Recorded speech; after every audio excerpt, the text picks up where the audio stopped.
오늘의 본문 말씀 에스겔서 14장 1절부터 11절까지의 말씀을 가지고 시간 관계상 두 가지의 영적 교훈을 함께 나누도록 하겠습니다. 첫 번째로는 우리가 우상 숭배라고 흔히 얘기할 때 보면 주로 나무와 돌을 깎아서 하나의 모형을 만들고 그 모형을 마치 부적과 같이 여기고 들고 다니며 또는 크게 만들어서 세워두고 거기에 자주 흔히 들락거리면서 또 자기의 소원과 모든 걸 비는 그런 식으로 우리는 흔히 나무와 돌을 깎아서 만들기 때문에 외부에서부터 우상숭배가 시작되는 것으로 이해할 때가 많습니다.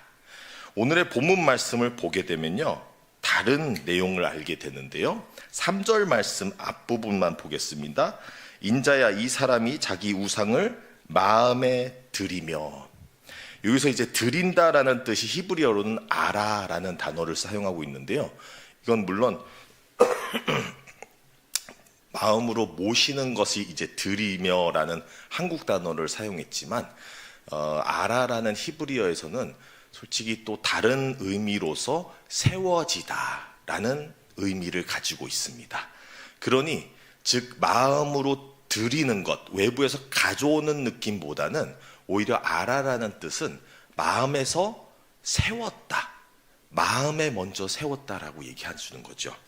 그러면은 우상숭배라는 것을 우리는 흔히 외부에서부터 시작되어 우리의 마음으로 들어온다라고 생각할 수 있겠지만, 오늘의 본문을 잘 해석한다면 마음에서부터 그 유혹이 시작될 수 있다는 것을 우리에게 알려주고 있는 것입니다.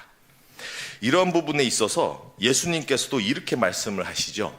입으로 들어가는 것이 더러운 것이 아니라 마음에서 나가는 것이 더러운 것이다. 그러니 우리는 중요한 것은 마음에 있는 것을 먼저 살피고 지켜내야 한다는 것이죠.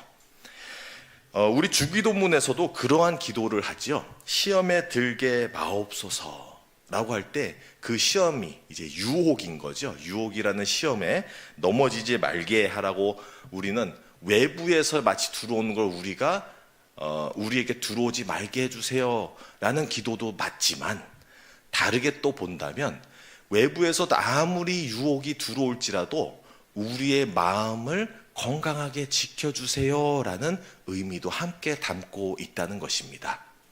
즉 만약에 우리가 유혹을 병이라고 따진다면 우리의 마음이 건강하지 않을 때는 면역력이 떨어져서 당연히 병에 걸리기 쉬워지죠.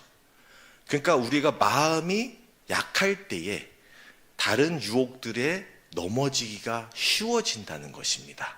그러나 만약에 마음이 건강하다면 면역력이 좋아서 어떠한 외부의 유혹이 들어올지라도 별로 크게 영향력을 받지를 않을 수 있다는 것이죠. 그러니 우리에게서는 마음에서의 시작되는 그 우상을 두려워하고 경계하고 마음을 건강하게 해야 된다. 마음이 연약하고 마음의 부족함, 불안함이 있을 때부터 마음이 하나님께서 멀리 떨어져 있는 만큼 우리는 건강하지 않게 되면서 다른 유혹에 넘어지기 쉬워진다는 것이죠. 그러니 우리에게는 마음을 하나님으로 가득하는 것이 매우 중요하다라는 것을 알려주고 있는 것입니다. 우리에게는 또 마태복음 22장 37절 이렇게 나오죠. 예수께서 이르시되 내 마음을 다하고 목숨을 다하고 뜻을 다하여 주 너의 하나님을 사랑하라 하셨으니 여기서 이것은 첫 계명과 모든 계명의 근본이라고도 할 수 있겠지만 그것만이 아니라 제일 중요할 수 있다는 것이죠. 마음을 다해 하나님을 사랑하라. 이것이 우리의 영적 건강을 지켜주는 것이 아닐까라고 생각을 해보게 되는 것입니다. 우리는 이러한 부분에서 우리가 가끔 우리 생각도 못하는 그런 마음의 우상들을 품을 때가 있게 되는데요. 그런 마음의 우상들이 어떻게 비롯되어 나오는지를 함께 잠깐 살펴보고자 합니다. 마음은 우리가 흔히 말하는 걸로 통해서 많이 나오거든요. 우리가 무의식 속에서 하는 이야기들, 우리의 때로는 변명과 핑계들 가운데서도 그 마음에 든 것이 무엇인지가 나오게 됩니다. 그걸 우리가 잘 살펴보게 되면, 다시 돌이켜봐서 우리가 어떤 말들을 하는지를 알게 되면 우리의 마음속에 뭐가 주로 자리 잡고 있는지를 살펴보게 된다는 것이죠. 예를 들어 보겠습니다. 한 학생이 요즘 이제 여름 기간이어서 여름 성경학교가 많잖아요.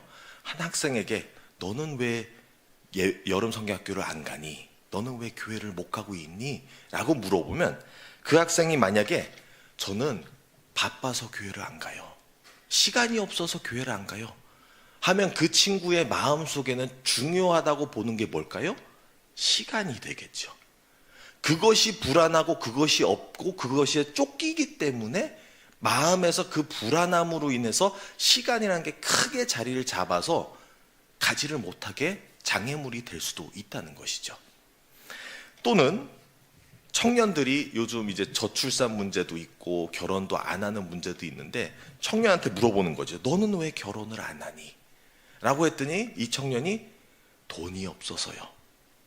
그렇게 한다면 이 친구의 마음속에는 그래도 큰 영향력을 주는 게 뭘까요? 돈이라는 거에 될 수 있다는 거죠.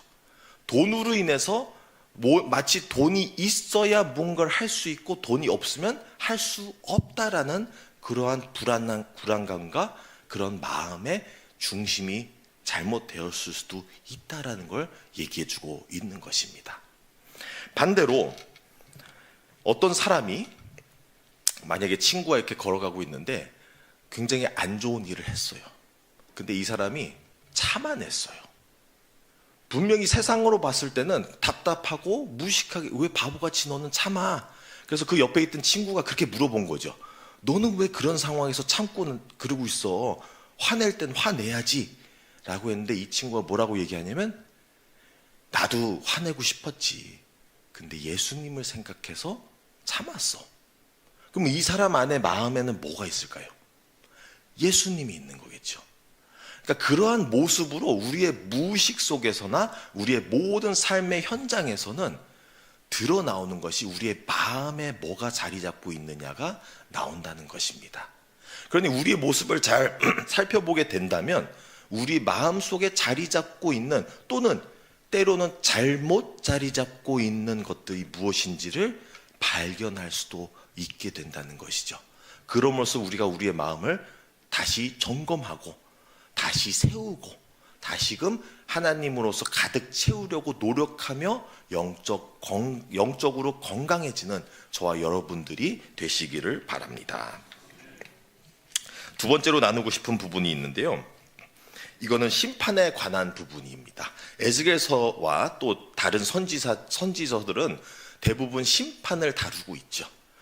죄악된 이스라엘과 또는 남유다에게 너희는 죄에서 돌아와라. 이 내용과 함께 나오는 안 그러면 너희에게 큰 위기가 처할 것이다. 심판이죠. 근데 흔히 이 심판을 세상에서 볼 때는 하나님을 마치 그냥 무섭고 화내길 좋아하시고 사랑이시라는데 어떻게 우리를 심판하셔? 라고 잘못 오해하고 볼 때가 있는 것인데요.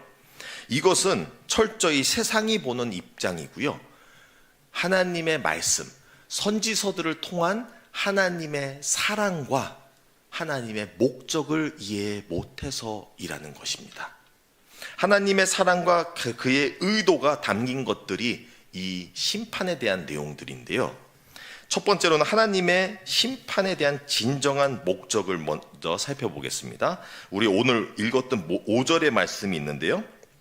이는 이스라엘 족속이 다 그 우상으로 말미암아 나를 배반하였으므로 내가 그들이 마음 먹은 대로 그들을 잡으려 함이라. 저는 솔직히 이 말씀이 조금 안타까운 게, 번역하면서의 뉘앙스라는 게 있는데 살짝 잘못 해석되었다라는 부분에 아쉬움을 표하게 됩니다. 왜냐하면 이게 마치 마음 먹은 대로라고 해가지고 그 마음 먹음으로써 그럼으로써 하나님이 너를 붙잡아가겠다, 마치 너희를 벌 주겠다라는 뉘앙스로 쓰였는데요. 원어나 또는 그 원어에서 더더욱 그래도 번역이 잘 됐던 영어들로 이렇게 읽게 되면요, 마음으로 비롯되어서의 벌을 받는 것이 아니라 이런 식으로 번역이 되어야 돼요. 마음이 빼앗겼을지라도 나는 너희를 잡아가겠다. 그러니까 마음이 빼앗김으로써의 너희를 잡아가겠다는 거 무섭게 다가오지만, 너희가 나에게서 우상 숭배로 빼앗겼을지라도 나는 너희를 다시 데려오겠다는 것이죠. 이것이 하나님의 말씀이에요. 근데 이것이 이제 해석에서의 조금 오류지만, 이런 부분에 있어서 우리는 하나님의 목적과 그의 사랑을 알게 되는 것입니다.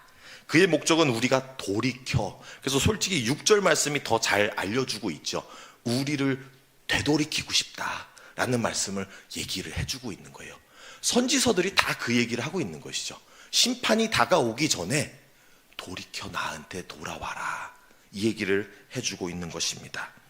근데 우리는 이러한 말씀들을, 이러한 선지서들을 얼핏 그냥 쉽게 지나치다 보면 그저 무서운 심판을 하시기 좋아하시는 하나님, 그저 두렵게 다가오시는 하나님을 볼 수 있지만, 진정한 그의 하나님의 마음을 이해 못할 수가 있다는 것이죠. 오히려 자세히 들어가고 세부적으로 봤을 때야 그의 진정한 사랑이 보인다는 것입니다. 이런 부분에서는 솔직히 저는 우리 한국 분들이 하나님의 이 선지서들 이해할 때에 더 잘할 수 있다라고 믿어지는 부분이 있어요. 왜냐하면 한국 시대가 그 어려운 시기를 겪고 나온 시대를 겪으신 분들이 함께 있다 보니, 그 한때에 살아나기도, 살기 위해도 굉장히 어려웠던 시기를 겪으면서 무슨 일이 일어나냐면, 표현하는 법을 잘 못할 때가 있어요. 살아남아야 하니까 감정이라는 거는 그냥 내가 지금은 누릴 수 있는 것도 아닌, 무조건 이겨나가야 되고, 감정을 추스릴 때가 아니라 내 가족과 먹여 살리기 위한 그런 시대를 살아내신 분들이죠. 그러다 보니까 표현법이 굉장히 어색한 게 한국 분들인 게 아닐까 생각도 해봅니다. 물론 요즘 세대랑 굉장히 다르죠. 그래서 옛날 세대를 보니까 이런 경우들이 있죠. 표현이 잘 안 됐을 때, 그래서 꽃을 남자가 가지고 와서 여자한테 주면은 솔직히 예쁜 말을 하면 좋잖아요. 그래서 너가 생각나서 가져왔다. 근데 우리 어르신들은 어떻게 옛날에 했어요? 말을 주워왔다. 버릴 건데 가져라. 그러니까 표현법이 굉장히 다르죠. 마음의 감정 표현이 좀 어색한 면이 있다는 것이죠. 근데 이러한 것과 비슷하지 않을까라는 것도 생각이 들고요. 그러니까 오해 요소가 있는 거예요. 마음과 말과의 이게 조금 거리가 있다라고 생각하는 부분도 있고요. 또는 분명하게도 하나님의 사랑을 우리가 잘 못 들을 수 있는 부분이 있는 게, 철저하게 에스겔서나 선지서들은 우리에게 다가온 위기 속에서 얘기하고 있는 거예요. 근데 위기 속에서 이렇게 생각해 봅시다. 내 자녀가 지금 낭떠러지를 걸어가고 있어요. 떨어지려고 해요. 거기서 사랑한다는 부모가 거기서 침착하게, 얘야 거기 넘어가면 죽는다 하는 분 있으세요? 아니죠. 저도 애 키워보니까 알겠어요. 화부터 나요. 팍 올라오면서 달려가가지고 붙잡고 끄집어내죠. 그리고 좋은 말을 했으면 좋겠는데 막 화가 나니까 감정 표현이 굉장히 어색하게 나와요. 혼내버리는 거죠. 근데 이게 오히려 진정한 솔직한 마음으로서의 사랑인 거죠. 물론 아이가 받아들인 입장에는 왜 아빠가 화를 내? 이렇게 돼요. 근데 이 화법이 사랑에서 비롯된 것이죠. 반대로 생각해 봅시다. 낭떠러지 넘어가는 아이 앞에서 얘야 하고 있는 부모라면 오히려 의심되게 돼요. 과연 이게 내 부모 맞을까? 이 사람이 왜 화를 안 내지? 라는 게 오히려 의심을 갖게 되는 게 아닐까 생각해 봅니다. 그러면 우리에게 있어서 이 선지서들은 뭐냐면 하나님이 화내는 거예요. 무섭게 다가올 수 있어요. 근데 왜 화내시는지를 봐야 된다는 거죠. 왜 화내실까요? 사랑하시기 때문에. 하나님의 사랑하는 마음을 우리의 위급한 상황 속에서는 화를 내지 않고 얘기하신다면 오히려 저는 하나님이 사랑을 안 하시나 보다 라고 했을 것 같아요. 근데 왜 선지서들을 통해서 하나님께서 소리치고 계세요? 사랑하시기 때문에, 위험하기 때문에, 죄라는 것이 심각하기 때문에 우리가 죽을 수밖에 없기 때문에. 그래서 하나님이 화를 내면서 붙잡아 당기는 거예요. 돌아와라. 그래서 우리는 선지서들을 통해서 하나님의 사랑을 보아야 하는 것입니다. 마무리 짓겠습니다. 우리에게는 우상 숭배가 외부에서부터 들어온다고 생각을 많이 하지만, 물론 그럴 수 있지만 우리가 내면적으로 영적으로 건강하면 외부에서 들어오는 침략, 병과 병균에게 있어서, 죄에 있어서 우리가 지켜낼 수 있다는 것입니다. 그럼 우리의 마음을 하나님으로 가득 채우는 노력을 계속하여서 우리가 영적으로 건강한 저와 여러분들이 되시기를 바랍니다. 두 번째로는 우리에게 있어서 선지서들은, 에스겔서는 우리에게 소리를 지르고 있습니다. 우리의 심각한 죄에 대해서 그 심각성을 알려주고 있고, 그 위급함을 알려주고 있고, 우리에게 돌아와라 하면서 소리치는 그 음성 속에서 하나님의 사랑의 목소리를 듣는 저와 여러분들이 되시기를 간절히 바랍니다. 함께 기도하겠습니다. 하나님 아버지, 감사드립니다. 오늘의 말씀을 통하여서 우리가 흔히 착각하고 있던, 마치 우상 숭배는 외부에서만 들어온다고 생각하였으나 우리가 때로는 마음에 세우고 있는 것이 아닌가 다시 생각해 볼 수 있게 하여 주시옵소서. 그러므로써 우리가 우리의 마음을 다시 점검하고 영적 건강을 위해서 하나님으로 가득 채워질 수 있게 하여 주시옵소서. 또한 하나님 아버지, 우리가 살아가는 이 세상 속에서 우리에게 소리 지르시는 하나님께 그 소리침으로써 우리가 감정 상하는 것이 아니라, 두려워하는 것이 아니라 하나님의 사랑의 목소리를 들을 수 있게 하여 주시옵소서. 그래서 우리를 향하신 그 죄에 대한 심각성과 위급함, 그 목소리를 듣고 우리가 돌이켜 하나님께로 나올 수 있게 하여 주시옵소서. 이 모든 말씀 우리 주 예수 그리스도의 이름으로 기도드립니다. 아멘.